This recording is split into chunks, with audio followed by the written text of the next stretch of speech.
Hi hello friends. Cholesterol வந்து நோயா? Cholesterol நோயே கிடையாது. கண்டிப்பாக நம்ம உடம்புக்கு வந்து கொலஸ்ட்ரால் வந்து தேவை.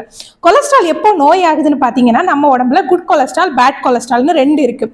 இப்போ குட் கொலஸ்ட்ரால் வந்து 60க்கு மேலேயும் பேட் கொலஸ்ட்ரால் வந்து 100க்கு கீழேயும் இருக்கணும். இது வந்து நார்மல் வேல்யூ, நம்ம உடம்புல நார்மலாக இருக்கிற கொலஸ்ட்ராலோட அளவு. இது என்ன ஆகும்னா, குட் கொலஸ்ட்ரால் வந்து 60க்கு கீழேயும் பேட் கொலஸ்ட்ரால் 100க்கு மேலேயும் அப்படியே ஆப்போசிட் ஆகும்போது அது வந்து கொலஸ்ட்ராலாக மாறுது. அதாவது பேட் கொலஸ்ட்ரால் அதிகமானாலும் ஆட்டோமேட்டிக்கா அது வந்து குட் கொலஸ்ட்ராலோட அளவு வந்து குறைச்சிருது. இது வந்து கண்டிப்பா நோய் தான். இப்போ வந்து இது எதனால வருது? ஃபேட் ஃபுட்டு ஃபர்ஸ்ட் வந்து மெயினான ரீசன் 90% வந்து ஃபேட் ஃபுட் தான். நம்ம சாப்பிட்ற oil food, junk foods, fried items எல்லாமே வந்து நம்ம உடம்புல ஃபேட்டாக தான் டெபாசிட் ஆகுது. செகண்ட் ரீசன் என்னன்னு பார்த்தீங்கன்னா, பிசிக்கல் ஒர்க் அவுட் கம்மியாகும் போது ஒபிசிட்டி, வெயிட் அதிகமாக போடுறாங்க. இது வந்து கொலஸ்ட்ராலை தான் ஃபார்ம் பண்ணுது. தேர்ட் ரீசன் என்ன? ஸ்மோக்கிங், ஆல்கஹால் ட்ரிங்க் பண்றவங்க.